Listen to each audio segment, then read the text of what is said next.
Hey everyone, and welcome back to Bridging the Gap. Make sure to leave a like on this video down below and subscribe. My name is Alvin. I lean right on most issues, and I'll be representing the Republican side. My name is Luke. I lean left on most issues, and I'll be representing the Democratic side. Okay. In this video, we're going to have another update on the 2022 midterm elections and how they're going. We're going to be analyzing the outstanding House, Senate, and governor races. Yeah. It is Saturday, everyone, and there are still so many races that need to get called. It's absolutely insane. We have the House breakdown that we still don't know which party controls the House. We still don't know which party will control the Senate. I mean, we almost know, but technically we don't. And we still don't know who's going to control the governorship of Arizona. So there's a lot to get into. Let's start with the House here, where we have 217 races that we think are almost certain to go to the Republicans. We have 212 races that we think are almost certain to go to the Democrats, with 6 left on the table. So let's get into every race that is still yet to be called by any major news network. The first race and the only race east of Colorado is New York 22, John Katko's retiring district, where it is still yet to be called. Lee Zeldin did a lot of good work in New York for the Republican Party and carried almost all the toss-ups, minus Pat Ryan's district, to the finish line for the Republicans, minus the 22nd district. The 22nd district looks like it's going to be Republican. The Republican here is leading by just under 2 points, I think, and he's probably going to win. But no one's been certain to call it, right, Luke? Yeah, there's a lot of there's a few outstanding ballots. I think the Democrat would have to really overperform in them to get the lead, but it does not look likely at all. The Democrat will be able to do that in this district. I think Zeldin definitely Yeah, pulled the Republican in this one over the top. yeah. Okay, let's go. Zeldin like deserves like some spot at the RNC or something for what he did. Okay, next is Anyways, we have Colorado. Colorado's third. Can I? Yeah, I go mean, for it. first I want to note Colorado 8 hasn't been called by a few. Like the Colorado 8th, where your mouse is right now.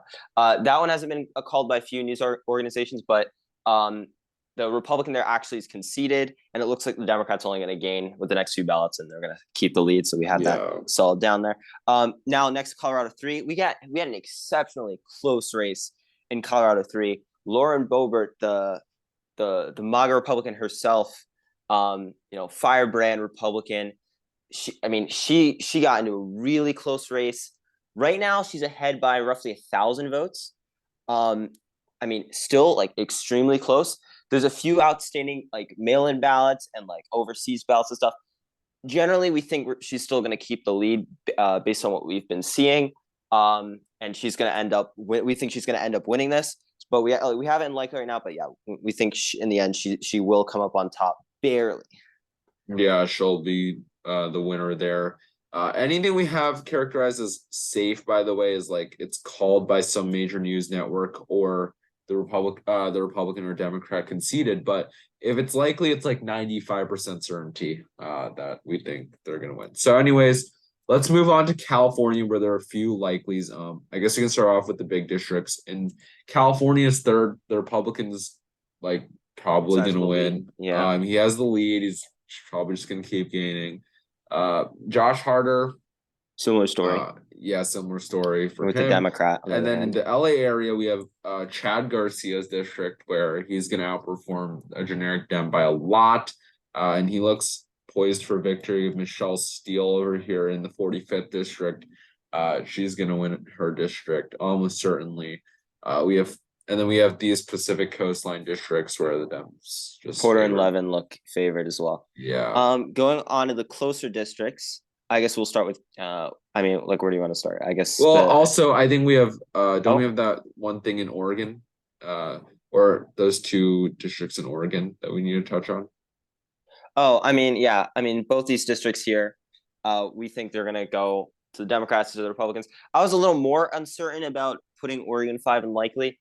There's still a lot of outstanding ballots there, but it looks like like David Washington, like based on what we've been hearing from them, it looks like the Republican is favored in Oregon 5, while the Democrat is favored in Oregon 6, with the ballots left that are still outstanding and the counties that are left. So yeah, we've rated those likely for either side there. Anything else? So Yeah, I are those think all the that's likely it ones? for all the likelies. So I guess we should talk about the toss-ups now. They're all on the West Coast, so everything here is either in Arizona, California, or Washington. So let's start with Arizona, move our way north. Okay, I mean, I can talk about AZ6 because I've been really keeping my Sure. eye on that one. In AZ6, in the district, in the counties rather, that have been that are almost complete with their ballots, the Democrats been overperforming Biden margins barely by like a percentage. This is a district Biden won by less than a point, I believe. AZ6 here. So the Democrat overperforming there is a good sign.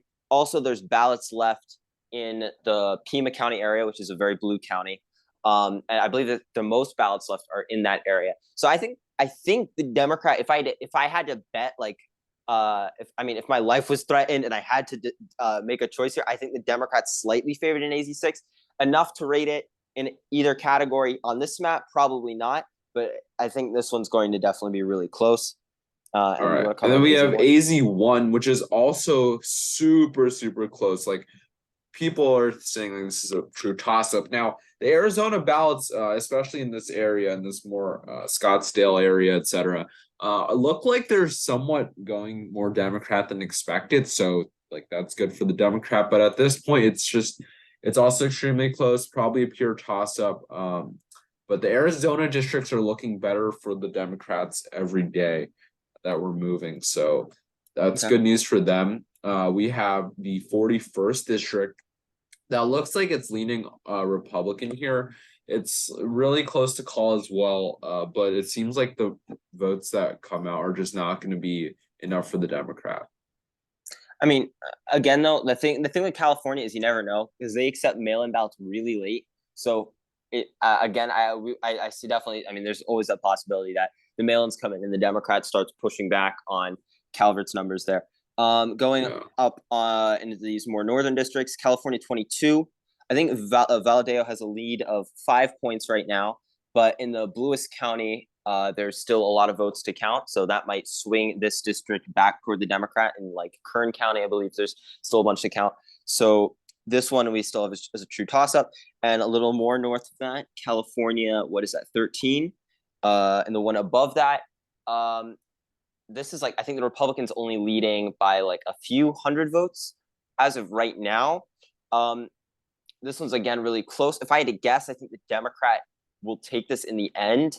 But they're because of the mail-ins coming in, but because it's so close and there's like mail-ins still coming in. Yeah, but I again, wouldn't that be one's like so sure about that. that one's Yeah, still I really don't close. know. No I one mean, that really one's like only knows. that one's only a few hundred votes left. Like I mean, like the lead of the Republicans, like I think it's less than 100 now. It's like it's double. It's in the double digits. The Yeah, lead, no so one it's really pretty knows fragile though. there. Just Um, yeah. And then we have the 13th district, where yeah, I was like talking about all the 13th. Yeah, yeah, I thought you were talking about the 22nd. yeah, That's why. I went to Oh, 22nd and then the 13th. Yeah, the okay, the 13th well, district. I was saying like I think this one is a little more below. oh yeah, okay. Well, we I also mean, have Washington's third, where Joe Kent, the I don't know, the more MAGA Republican that beat Herrera Buettler in the primary, looks like that might cost the Republicans a district because Joe Kent is not doing so well against like some last name I can't pronounce. So the Democrat here looks like she's doing really well. And especially for Washington's third, which many people expected was like lean or likely Republican even. So mhm. good for her. So we have that going on. So this house could go either way. It looks like right now we're headed for a 1 to 3 seat majority by the Republicans, if I had to guess as of right now.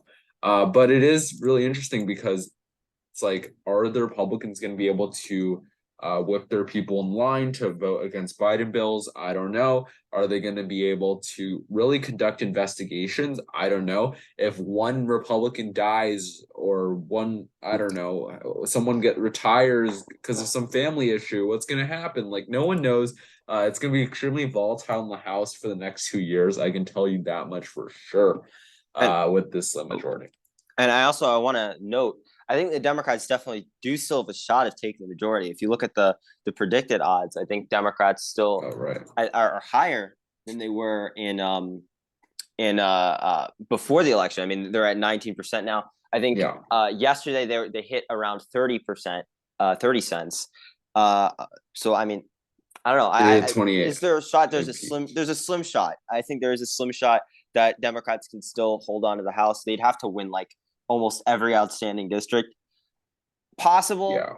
probably unlikely, but I mean, Yeah, we'll I see. do think this market is a little inflated though, because the Democrats that won a lot of money in the other races probably just put their money here because they're enthusiastic. But uh yeah, anyways, that's just my take. Let's move on to the governors, where the final three governorships we had were Oregon, Nevada, and Arizona yesterday. Oregon got called for the Democrat Tina Kotek. We have Nevada, which got called by a lot of organizations for Lombardo. And Arizona, it's all down to Arizona.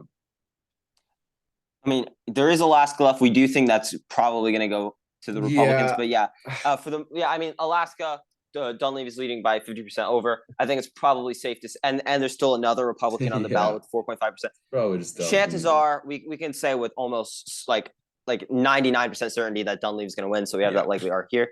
But going to Arizona, very, very close. I think Katie Hobbs's lead is at like 1.2, 1.4. She's leading by over slightly over a percentage point. Pretty good.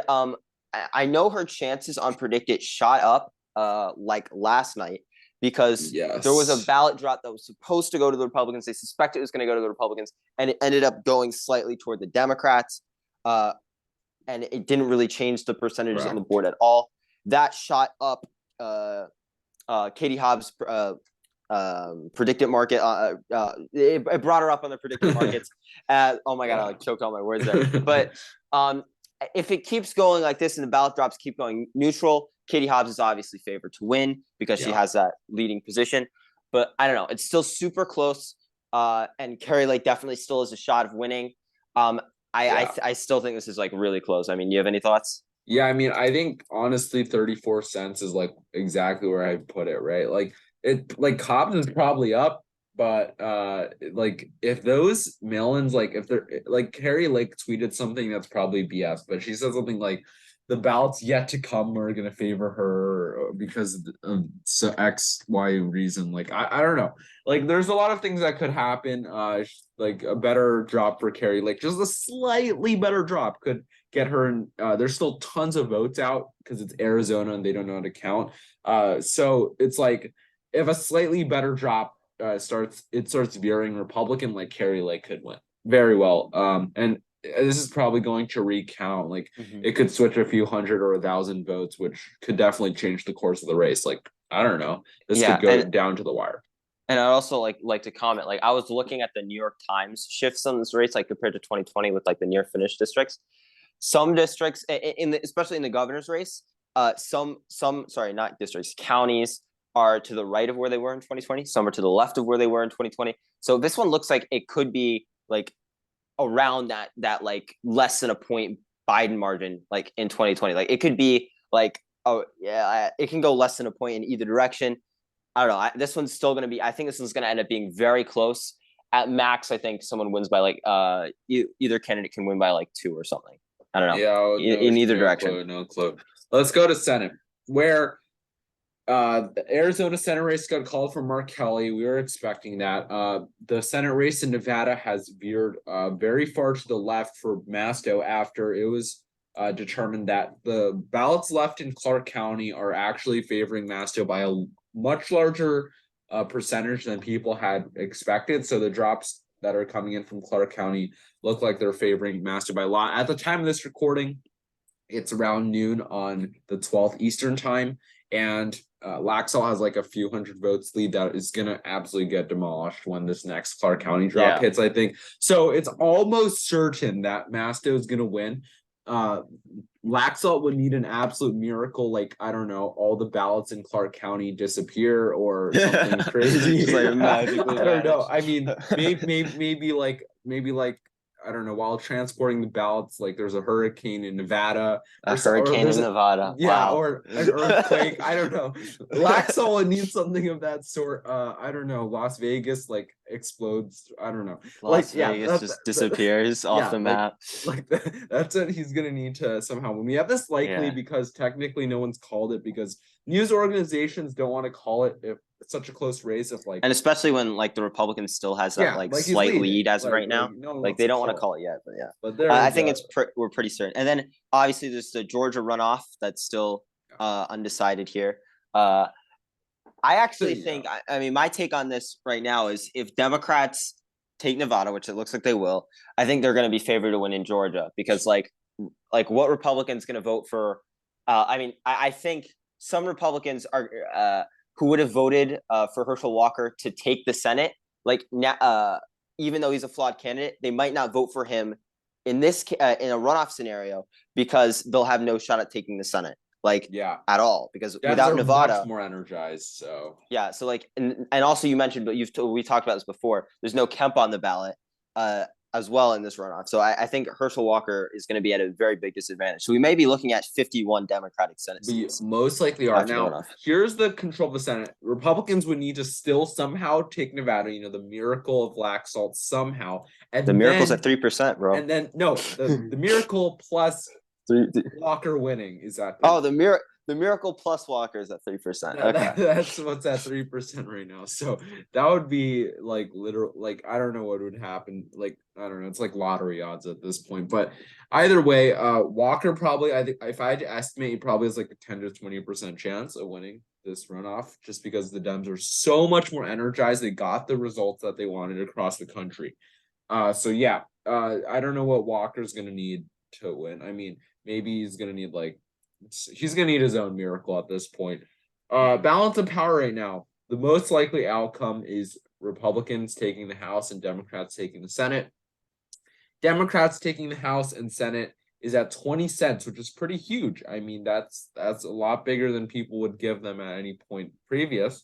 We have Republicans House and Senate. You know, the miracle plus something that's probably favored, which is Republicans taking the House, and then Democrat House or Senate. Not a single person has a bet on this. That's why it's at NA. But that means like I don't know, like the miracle of the Republican Senate plus the miracle of the Democrat House. Like I don't know, that's probably just not going to happen. No. So yeah, that if that happens, like I don't know, something's weird. That's Yeah, bizarre. this is the balance of power. The governors, of course, have their own betting markets. I think. Yeah, so this is it. This is the Saturday update. We got the House, very, very close to Republicans taking the House. We have governors looking like almost a 50-50 proposition in Arizona with Hobbs maybe slightly ahead. We have Democrats all on the brink of taking the Senate, maybe a few hours from getting a projection in Nevada. And yeah, here it is, the Saturday update. I don't want to be making a Saturday update. I wish we knew the results on Wednesday, but we don't. It's Saturday. We might know by next Wednesday. So yeah, thanks for watching, everyone. We're gonna probably pivot to some other content after these midterms actually finally get resolved. Like this is stupid how long it's taking. So yeah, make sure to subscribe for that future content. We're gonna be looking at the 2024 races coming up. We're gonna be reviewing what went wrong for the Republicans, what went right for the Republicans in 2022, looking at our predictions, looking at which polls were the best. So you want to be here for that. Subscribe, ring that bell, like this video down below, comment down below to help us with the YouTube algorithm. Yeah. Yeah, make sure to share with all your friends. And with all this nice election content, political content. Oh yeah. Yeah, this is where you get that bipartisan news, bro. All right. Yeah. Thanks for watching, everyone. See you next time. See ya.